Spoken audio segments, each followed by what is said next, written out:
نحمدہ و نصلی و نصلی علی رسولہ الکریم اما بعد فاعوذ باللہ من الشیطان الرجیم بسم اللہ الرحمن الرحیم۔ آج ایک بار پھر تفسیر کے لیکچر میں آپ سے ملاقات ہو رہی ہے۔ آج کا جو لیکچر ہے ہم سورۃ طارق کی تفسیر پڑھیں گے۔ آپ نے پچھلی ویڈیو میں سورۃ طارق کا ترجمہ آپ نے سن لیا تھا، تو آج اس کی ہم تفسیر کرنے جا رہے ہیں۔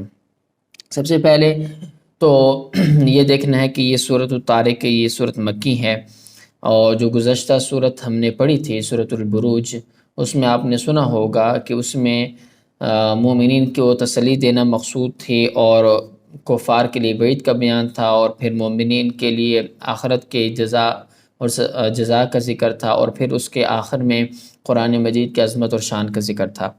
اور اس صورت کے اندر بھی اعمال کے محفوظ رہنے اور قیامت کے ممکن اور واقع ہونے کا ذکر ہے، اور بعث بعد الموت کی دلیل یعنی قرآن کا حق ہونا بھی اس صورت میں بیان کیا گیا۔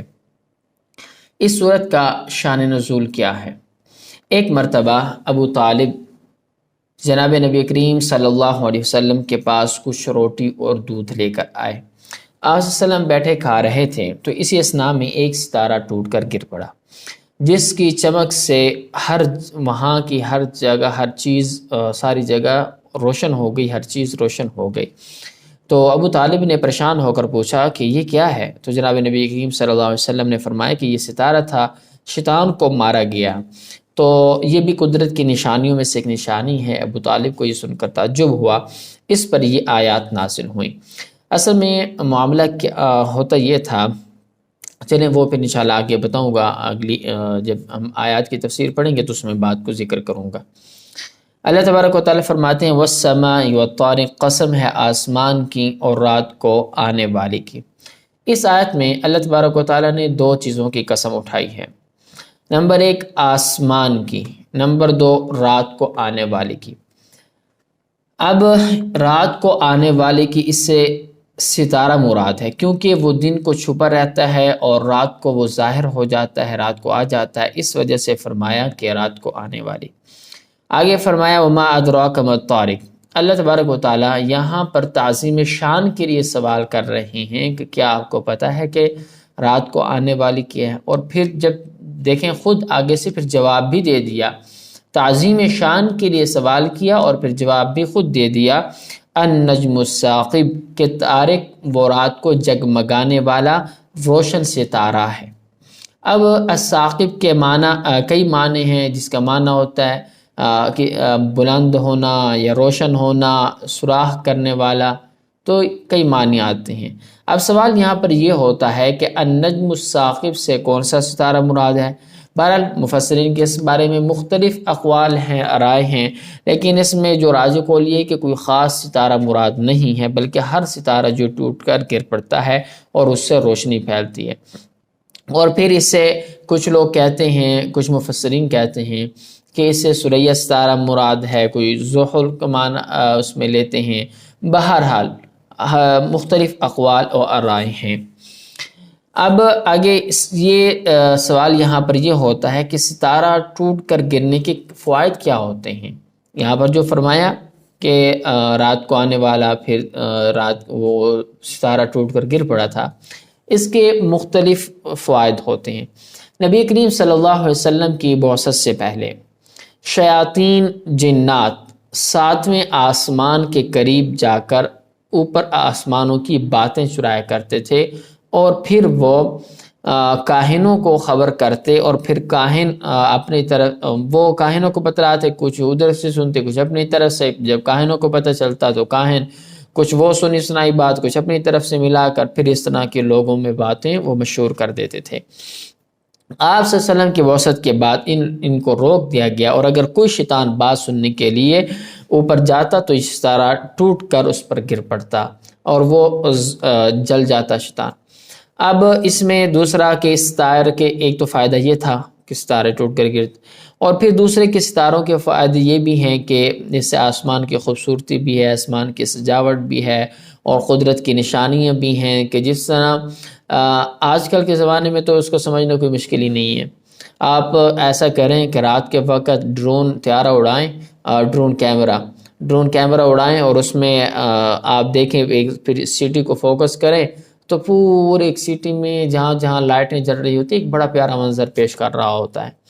تو اسی طرح جب یہ ساری دنیا کی لائٹیں ختم ہو جائیں، وہ بند ہو جائیں، تو جب ہم آسمان کو دیکھتے ہیں، یا اگر گاؤں میں رہنے والے ہوں گے تو اس میں دیکھیں گے کہ گاؤں میں اگر بجلی نہ ہو اور اس طریقے سے آپ باہر ہوں اور اوپر آسمان کی طرف دیکھیں تو آپ کتنا خوبصورت آسمان نظر آئے گا کہ جگمگا رہی ہوں گے ستارے آسمانوں پر۔ آج کل چونکہ ہم شہروں میں رہتے ہیں تو اس کی وجہ سے ہمیں آسمان پہ تارے نظر نہیں آتے، جو گاؤں میں رہنے والے لوگ ہیں ان کو زیادہ اس چیز کا پتہ چلتا ہے، وہ دیکھ سکتے ہیں۔ تو بہرحال یہ رب کی قدرت کی نشانیاں بھی ہیں، اور پھر یہ بھی ہے کہ اس سے یہ بھی اس میں رب کی قدرت کی نشانی، اس سے انسان جو ہے انسان اللہ تبارک و تعالیٰ کا اس سے سبق حاصل کرے۔ بہرحال اللہ تعالیٰ تبارک و تعالیٰ کی قدرت ہے، تو رب تعالیٰ یہ ظاہر کرنا چاہتے ہیں اس چیز سے، اور کہ یہ رب کی قدرت ہے، اور رب اپنی قدرت دکھلا کر لوگوں کو ڈرانا بھی چاہتے ہیں۔ بہرحال اگلی آیت میں اللہ تبارک و تعالیٰ نے ارشاد فرمایا ان کل نفس لما علیہا حافظ، یہ جواب قسم ہے اسی مضمون کو پختہ کرنے کے لیے، اسی مضمون کو پختہ کرنے کے لیے قسم اٹھائی گئی ہے۔ قسم اور جواب قسم میں مناسبت کیا ہے؟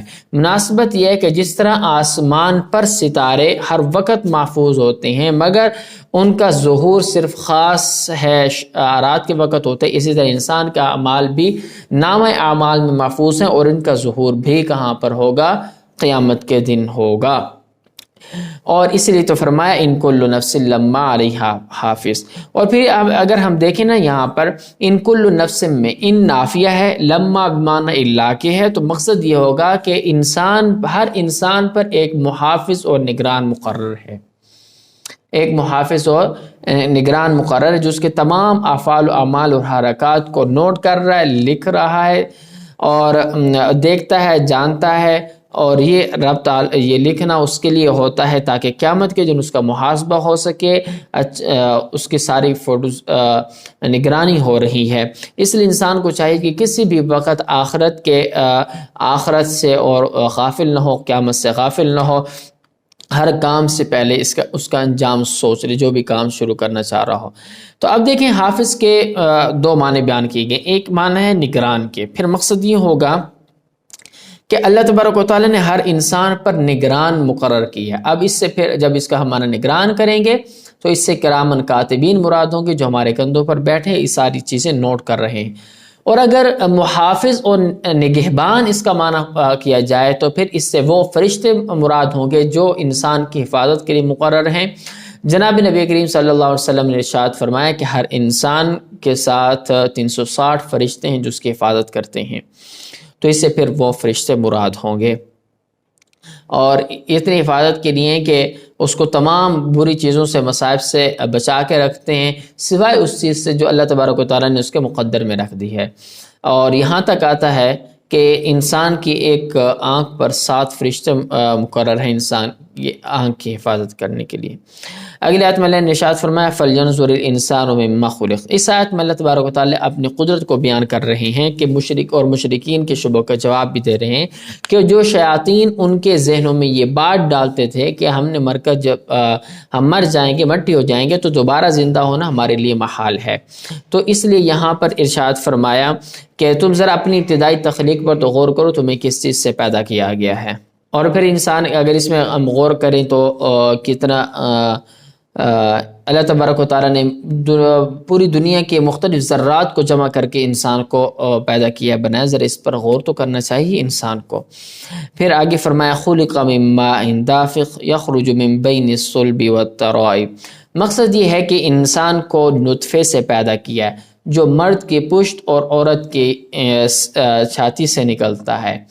اب یہ نکلتے وقت اس میں دفق ہوتا ہے، کودنے کا ہوتا ہے کہ ٹپک کر نکلتا ہے، تو ان دونوں کے نطفے کو ملانے سے انسان کی پیدائش ہوتی ہے۔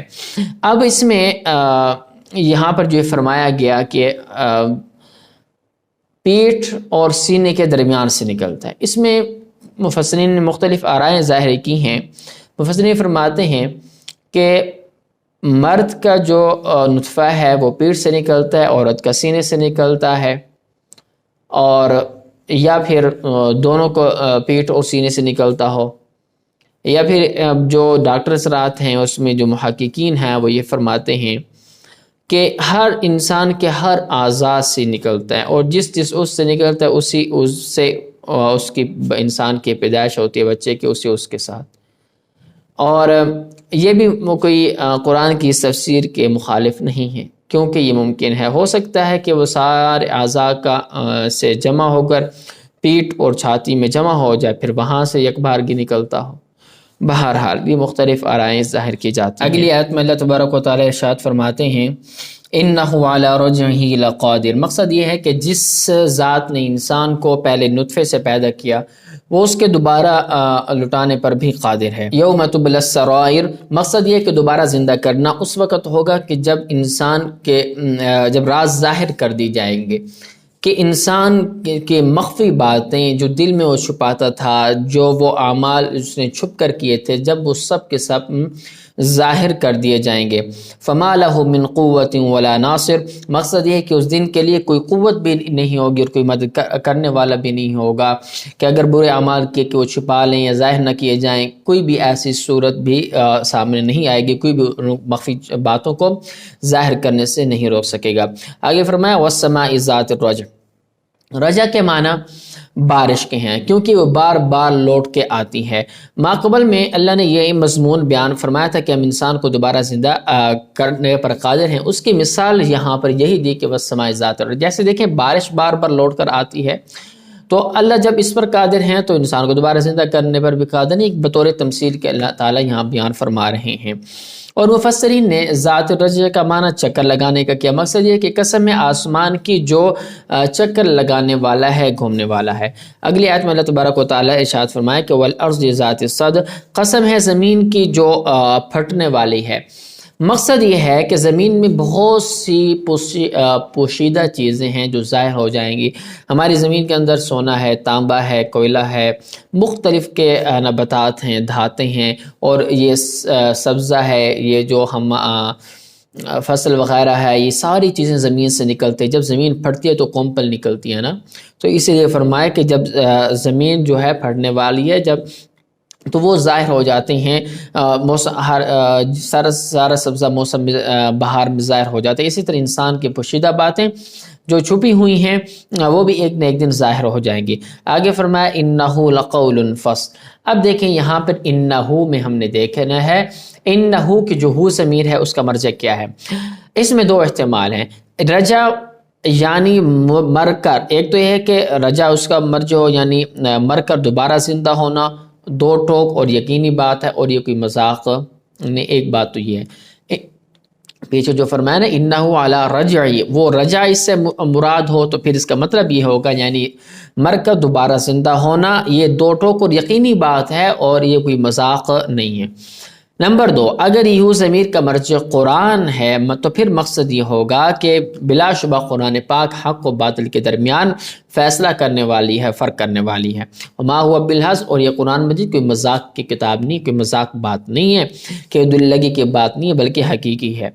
اور آگے فرمایا انہم یکیدون کیدا. مقصد یہ ہے کہ اہل مکہ نبی صلی اللہ علیہ وسلم کے خلاف اور دین اسلام کے خلاف اور حق کے نور کو بجھانے کے لیے مختلف جو تدبیریں کر رہے ہیں، مکر کر رہے ہیں، تو اللہ تبارک و تعالیٰ ان کو یہ بتلا رہے ہیں اور پھر آگے اس کا جواب بھی دے رہے ہیں کہ ٹھیک ہے تم بھی تدبیریں کرتے رہو، وَأَكِيدُ كَيْدًا، اور میں بھی تدبیریں کرتا ہوں، پھر دیکھتے ہیں کہ کس کی تدبیر غالب آتی ہے.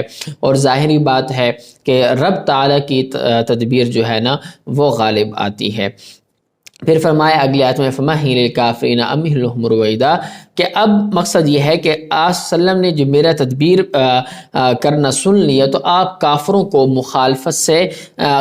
کی مخالفت سے مت گھبرائیے، بس ان کو مہلت دیجیے، تھوڑی سی مہلت.